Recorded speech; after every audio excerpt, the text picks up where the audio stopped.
வணக்கம் அவர்களே, welcome to Vijayakumar as academy. இன்றைய தினமணி செய்தித்தாள போட்டித் தேர்வு பாயிண்ட் ஆஃப்ல எதெல்லாம் இம்பார்ட்டன்ட் அப்படின்றத பார்ப்போங்க. ஸோ ஃபர்ஸ்ட் வந்து பார்த்தீங்கன்னா பொலிட்டிக்கல் நியூஸ் தான் வந்து. ஸோ அதில் என்ன அப்படின்னு பார்த்தீங்கன்னா, அரசமைப்பு ஏற்பு தினம் அப்படின்றத வந்து நம்ம நவம்பர் 26 வந்து செலிப்ரேட் பண்ண இருக்கோம். ஸோ அதை குறித்து வந்து பார்த்தீங்கன்னா நியூஸ் வந்திருக்கு. ஸோ நமக்கு எக்ஸாம் பாயிண்ட் ஆஃப்ல கொஸ்டின் வரதுக்கான வாய்ப்பு இருக்கு. வந்து ஸோ நாட்டின் அரசமைப்பு சட்டம் அரசியல் நிர்ணய சபையில் ஏற்கப்பட்டதுடன் 75 ஆண்டு தினத்தையொட்டி பழைய நாடாளுமன்றத்தின் மைய மண்டபத்தில் இரு அவைகளின் சிறப்பு அமர்வு அப்படின்றது நவம்பர் 26 நடைபெற உள்ளது அப்படின்னு சொல்லுறது. ஸோ அது வந்து பார்த்தீங்கன்னா நம்ம ஏற்றுக்கொள்ளப்பட்டு 75 ஆண்டுகள் அப்படின்னும் போது அது முக்கியமான ஒரு ஆண்டா வந்து இருக்கு அப்படின்னு சொல்லுவோம். ஸோ அதனால சிறப்பு கூட்டம் வந்து நடத்துறாங்க. அண்ட் தமிழக அரசும் வந்து பார்த்தீங்கன்னா விழாவா இது வந்து செலிப்ரேட் பண்ண போறாங்க அப்படின்னு சொல்லி பார்க்குறோம். ஸோ பழைய நாடாளுமன்ற கட்டடத்தில் 1949 நவம்பர் 26ஆம் தேதி அரசியல் நிர்ணய சபையால் அரசமைப்பு சட்டம் ஏற்கப்பட்டது. 1950 ஜனவரி 26ஆம் தேதி அரசமைப்பு சட்டம் அமலாக்கப்பட்டது. ஸோ ஏற்றுக்கொள்ளப்பட்டது அப்படின்னா நவம்பர் 26, அமலுக்கு வந்தது அப்படின்னா ஜனவரி 26 1950 அப்படி பார்க்குறோம். ஸோ நம்ம எக்ஸாம் பாயிண்ட் ஆஃப்ல இந்த ரெண்டு டேட்டுமே இம்பார்ட்டன்ட் அப்படி பார்க்கணும். கேள்வியா கேட்கறதுக்கான வாய்ப்பு இருக்கு அப்படி பார்க்குறோம். அதுக்கடுத்து நெக்ஸ்ட்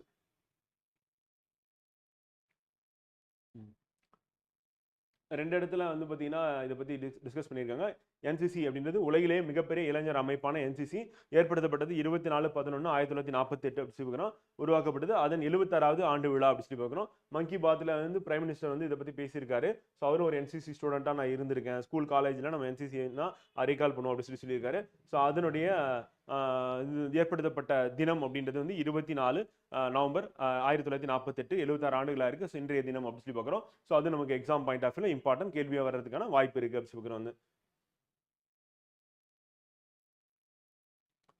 அடுத்து ஸோ மணிப்பூர் கலவரத்தை பற்றி கொடுத்துருக்காங்க. 2023ஆம் ஆண்டு மே மாதம் தான் இந்த கலவரம் ஏற்பட்டது. காரணம் என்ன அப்படின்னா, மணிப்பூரில் உள்ள மைத்தேயி இனத்துக்கு வந்து பார்த்தீங்கன்னா பழங்குடியினர் அந்தஸ்து வழங்குவதை பரிசீலிக்கும்படி கூறிய அம்மாநில உயர்நீதிமன்றத்தின் அனுமதிக்கு பழங்குடிகள் எதிர்ப்பு தெரிவித்தன. வந்து அனைத்து பழங்குடி மாணவர்கள் சங்கம் அமைதி பேரணிக்கு ஏற்பாடு செய்திருந்தது.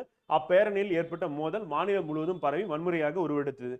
இன்று வரை தொடர்கிறது. மைத்தேயி குக்கி சமூகத்தினருக்கு வன்முறை அப்படின்றது நடைபெற்றிருக்கு.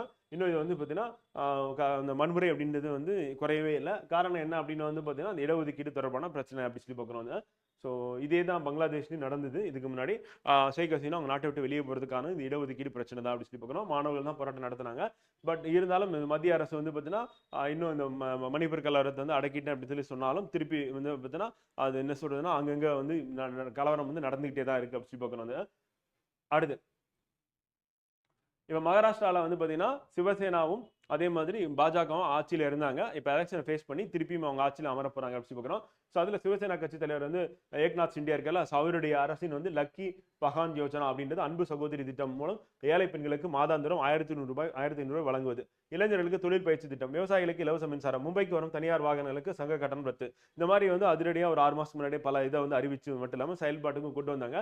ஸோ அதன் காரணமாக இவங்க தேர்தலில் வெற்றி பெற்றாங்க அப்படின்றது வந்து கட்டுரையில் எழுதியிருக்காரு வந்து. ஸோ அது தொடர்புடைய ஒரு குரல் வந்து பார்த்தீங்கன்னா, எதிரதா காக்கும் அறிவினாருக்கு இல்லை அதிர வருவதோர் நோய், வரப்போவதை முன்னே அறிந்து காத்து கொள்வல்ல அறிவுடையவருக்கு நடுங்கும்படியாக வரக்கூடிய துன்பம் ஒன்றும் இல்லை அப்படின்னு சொல்லிட்டு அறிவுடைமையில திருக்குறள் வந்து பார்த்தீங்கன்னா எண் வந்து 429 வள்ளுவர் சொல்லியிருக்காரு. ரொம்ப அழகா சொல்லியிருக்காரு. ஸோ அறிவு உள்ளவங்களுக்கு என்னன்னா வரக்கூடிய பெரிய துன்பம் எதுவும் கிடையாது அப்படின்றாரு.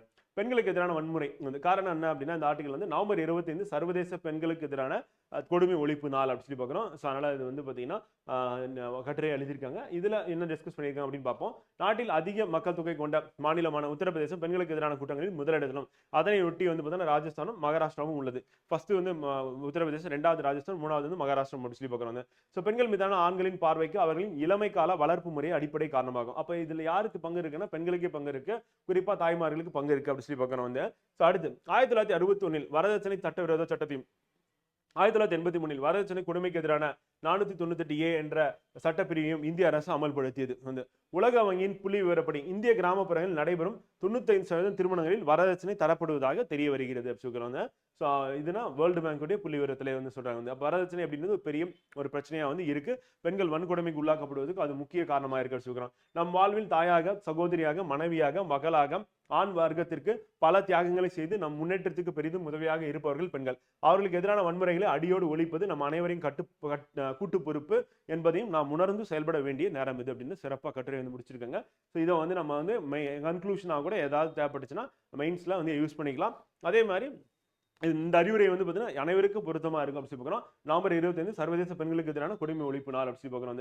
ஸோ அப்போ ஆண்கள் அப்படின்றது வந்து பலமானவர்கள், பெண்கள் அப்படின்னு பலவீனமானவர்கள் அப்படின்ற கண்ணோட்டத்தை நமக்கு முதல்ல கைவிடணும். அதே நேரத்தில் அவங்களை சமமா நடத்தணும், அவங்களுக்கு உகுந்த மரியாதை கொடுக்கணும், பாதுகாப்பும் கொடுக்க வேண்டியது யாருக்கு பொறுப்பு அப்படின்னா வந்து பார்த்தீங்கன்னா ஆண் சமூகத்தினருக்கு உள்ள பொறுப்பு அப்படின்னு சொல்லி பார்க்குறோம். ஸோ அதே மாதிரி ஆண் குழந்தைகளை வளர்க்கும் போது பெண் குழந்தைங்களுக்கு வந்து மரியாதை கொடுக்கறது, அவங்கள பாதுகாக்கிறது, அவங்களுக்கு மதிப்பளிக்கிறது அப்படின்றது அவங்களோட கடமையா வந்து இருக்கணும் அப்படின்னு பார்க்குறோம். ஏன்னா உலகத்தில் ரெண்டே ரெண்டு தான், ஒன்று ஆண், இன்னொன்று பெண் அப்படின்னு சொல்லி பார்க்குறோம். அப்புறம் மற்ற ஜெண்டர் கம்யூனிட்டி எல்ஜிபிடிலாம் இருக்கிறாங்க. மெஜாரிட்டி சொல்கிறேன், மெஜாரிட்டி இவங்க ரெண்டு பேர் இருக்கும்போது வந்து பார்த்தீங்கன்னா ஒருத்தர் சரியான புரிதலோட வாழ்க்கையை வந்து அமைச்சுக்கிட்டோம் அப்படின்னா வந்து பார்த்தீங்கன்னா கரெக்டாக இருக்கும் அப்படின்னு சொல்லி பார்க்குறோம். ஒருத்தர் இன்னொருத்தரை வந்து பார்த்தீங்கன்னா டாமினேட் பண்ணும்போது பிரச்சனை. பெரும்பாலும் வந்து பெண்களை வந்து பார்த்தீங்கன்னா ஆண்கள் டாமினேட் பண்ணுறது நம்ம சொசைட்டியில் வந்து இன்றளவு இருக்கக்கூடிய ஒரு பிரச்சனையாக இருக்குது அப்படின்னு சொல்கிறாங்க. அடுத்து பிரதமர் வந்து பேசியிருக்காரு. என்ன பேசியிருக்காரு மன் கி பாத்ல? சுவாமி விவேகானந்தரின் அந்த 162வது பிறந்த தினம் அடுத்த ஆண்டு ஜனவரி 12ஆம் தேதி கொண்டாட உள்ளது அப்படின்னு நமக்கு தெரியும் வந்து. ஸோ அதில் வந்து பார்த்தீங்கன்னா என்னன்னா அந்த விக்ஷித் பாரத் அப்படி சொல்லிட்டு வந்து பார்த்தீங்கன்னா வளர்ந்த இந்தியா இருக்குல்ல, ஸோ அது தொடர்பாக வந்து பேசுறாரு. ஸோ அதில் இளைஞர்கள் வந்து கலந்துக்கணும் அப்படின்னு சொல்லியிருக்காரு. ஸோ ஜனவரி 12ஆம் தேதி அப்படின்றது நமக்கு இம்பார்ட்டன் வந்து விவேகானந்தர் பிறந்த தினம் அப்படின்னு சொல்லி பார்க்கலாம். அடுத்து தேசிய மாணவர் படை தினம் அப்படின்னு ஏற்கனவே நம்ம பார்த்துட்டோம், நவம்பர் 24 அப்படின்னு சொல்லி பார்க்கணும். ஸோ அதுக்கடுத்து வந்து பார்த்தீங்கன்னா இந்திய வம்சாவளியை சேர்ந்தவர்கள் வந்து பார்த்தீங்கன்னா பல நாடுகள் இருக்காங்க, அதுலேயும் தலைவர்களாக இருக்காங்க.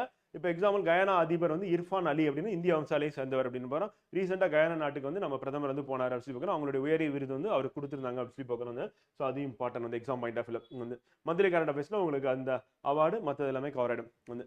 ஜார்க்கண்ட் முதல்வராக நவம்பர் 28 ஹேமந்த் சோரன் வந்து பார்த்தீங்கன்னா பதவி ஏற்க உள்ளார் அப்படின்னு சொல்லி. ஸோ 2000 ஆண்டு நவம்பர் 15 பீகாரை பிரித்து ஜார்க்கண்ட் மாநிலம் உருவாக்கப்பட்டது நம்ம பார்க்கணும். அதே ஆண்டு வந்து பார்த்தீங்கன்னா நமக்கு உத்தரகாண்ட் உருவாக்கப்பட்டிருக்கும், சத்தீஸ்கர் உருவாக்கப்பட்டிருக்கும் வந்து. ஸோ அப்போ பீகார்லேருந்து ஜார்க்கண்ட் மாநிலம் உருவாக்கப்பட்டது. அந்த மாநிலத்துக்கு முதல்வராக 4வது முறையாக ஹேமந்த் சோரன் பதவி ஏற்க இருக்காரு அப்படின்னு சொல்லி பார்க்கணும். ரீசெண்டாக அவர் ஜெயிலுக்கு போயிட்டு ஜாமீனில் வந்து திருப்பி பதவி ஏற்று திருப்பி எலெக்ஷனை ஃபேஸ் பண்ணி வின் பண்ணியிருக்காங்க. ஸோ அப்போ மக்கள் வந்து பார்த்தீங்கன்னா சப்போர்ட் அவருக்கு இருக்கு அப்படின்னு சொல்லி பார்க்கணும். மகாராஷ்டிராவில் பிஜேபி சிவசேனா வந்து ஜெயிச்சிருக்காங்க. இங்கே வந்து பார்த்தீங்கன்னா காங்கிரஸ் வந்து பார்த்தீங்கன்னா அப்புறம் வந்து இவருடைய கூட்டணி வந்து பார்த்தீங்கன்னா ஹேமந்த் சோரனுடைய கூட்டணி வந்து வெற்றி பெற்றிருக்கு அப்படின்னு பார்க்குறோம். ஸோ ஜார்க்கண்ட் சட்டப்பேரவை தேர்தலில் மொத்தம் 81 இடங்கள்ல வந்து பார்த்தீங்கன்னா ஜார்க்கண்ட் முக்தி மோர்ச்சா 34 இடங்களில் கைப்பற்றியது, தனிப்பெரும் கட்சியாக உருவெடுத்தது. கூட்டணி கட்சிகளான காங்கிரஸ் 16, ராஷ்டிரிய ஜனதா தளம் 4, இந்திய கம்யூனிஸ்ட் வந்து 2 இடங்களில் வெற்றி பெற்றது வச்சுக்கிறோம். ஸோ அதனால இவங்க ஆட்சி அமைக்கிறதுக்கு வந்து கவர்னர் வந்து கூட்டிருக்காங்க. ஸோ இவர் வந்து ஆட்சி அமைக்க போறாரு அப்படின்னு சொல்லி பார்க்குறோம். ஸோ இது வந்து ஜார்க்கண்டுடைய எலெக்ஷன் ரிசல்ட் வந்து பார்த்தீங்கன்னா. இதே மாதிரி நம்ம மகாராஷ்டிராவோட எலெக்ஷன் ரிசல்ட்டை நம்ம பார்ப்போம். ஸோ மகாராஷ்டிரால வந்து பார்த்தீங்கன்னா புதிய முதல்வர் யாருன்னு முடிவு பண்ணல. காரணம் என்னன்னா பிஜேபிக்கு பெரும்பான்மை கிடைக்கல. அதே நேரத்தில் பிஜேபி கூட்டணி கட்சியோட சேரும்போது பெரும்பான்மை கிடைச்சிருக்கு அப்படின்னு பார்க்குறாங்க. ஸோ அப்போ மொத்தமுள்ள 288 தொகுதிகளில் ஆளும் பாஜக தலைமையிலான மகா யுதி கூட்டணி 230 இடங்களை கைப்பற்றி வலுவான பெரும்பான்மையுடன் வெற்றி பெற்றது. பாஜக 132 இடம், 145 இடம் வாங்கியிருந்தாங்க அப்படின்னா வந்து அவங்க வந்து என்ன பண்ணியிருப்பாங்கன்னா தனி பெரும்பான்மையில் ஆட்சி அமைச்சிருக்கலாம். முதல்வர் ஏக்நாத் ஷிண்டே இப்போ சிவசேனா இருக்கார், ஸோ அவர் முதல்வராக இருக்கார். அவருடைய எம்எல்ஏஸ் வந்து 57 பேரோட இப்போ பாஜக வந்து சப்போர்ட் தேவைப்படுது. அப்படி இல்லைன்னா துணை முதல்வர் அஜித் பவார் இருக்கார் தலைமையிலான தேசியவாத காங்கிரஸ் வந்து 41 தொகுதியில் வென்றன. ஸோ அதனுடைய சப்போர்ட் வந்து தேவைப்படலாம். ரெண்டுத்துல ஏதாவது ஒரு சப்போர்ட் கொடுத்தா கூட போதும், இவங்க வந்து ஆட்சி அமைச்சலாம் அப்படின்னு சொல்லி பார்க்குறோம். ஸோ அநேகமாக வந்து பிஜேபி வந்து பார்த்தீங்கன்னா முதலமைச்சர் பதவியும், அதே மாதிரி சிவசேனாவும் இது வந்து பார்த்தீங்கன்னா தேசியவாத காங்கிரஸும் வந்து பார்த்தீங்கன்னா துணை முதல்வர் பதவியும் வந்து பெறலாம் அப்படின்றது தான் நம்மளுடைய கணிப்பா வந்து இருக்கு. பார்ப்போம் எப்படி அமைதுன்ட்டு. அடுத்து தெற்கு உலகுக்கு $30,000 கோடி பருவநிலை நிதி போதாது. இந்தியா வந்து ஐநா மாட்டில் ஆட்சேபம் தெரிவிச்சிருக்கு.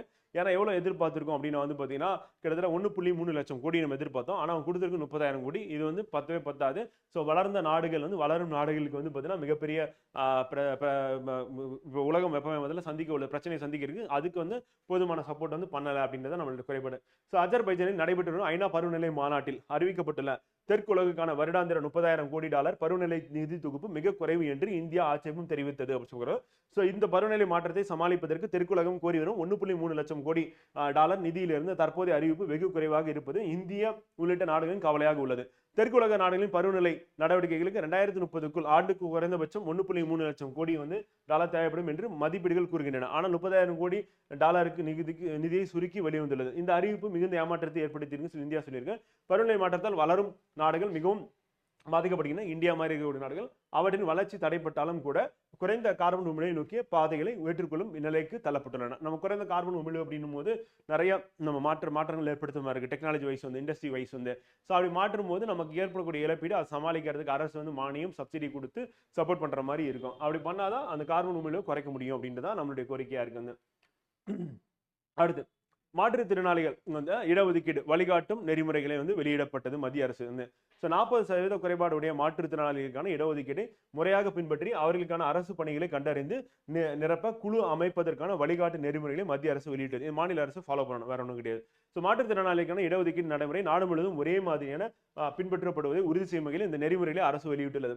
மாற்றுத்திறனாளிகள் உரிமைகள் சட்டம் 2016 வந்து சட்டத்தின்படி வந்து பதிலா பார்வையற்றோர், செவித்திறனற்றோர், அறிவுசார் குறைபாடுகள் போன்ற பிரிவுகளில் உள்ளோருக்கு நேரடி நியமனங்கள் மற்றும் பதவி உயர்வுகளில் 4% இடஒதுக்கீடு கட்டாயம் பின்பற்றப்பட வேண்டும் அப்படின்னு சொல்லி இதுல வந்து சொல்லியிருக்காங்க.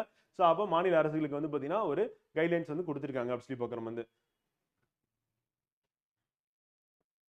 அடுத்து ஐபிஎல் 2025 சீசனுக்கான வீரர்கள் ஏலத்தில் வந்து இந்திய விக்கெட் கீப்பர் வந்து பேட்டர் வந்து ரிஷப் பந்த் வந்து ரூபாய் 27 கோடிக்கு லக்னோ சூப்பர் ஜெயன்ஸால் வாங்கப்பட்டார். ஐபிஎல் ஏலத்தின் வரலாற்றில் இதுவே ஒரு வீரருக்கான அதிகபட்ச மதிப்பாகும் அப்படின்னு. ஸோ அதனால இதை வந்து நோட் பண்ற மாதிரி இருக்கு இந்த பாயிண்ட் வந்து.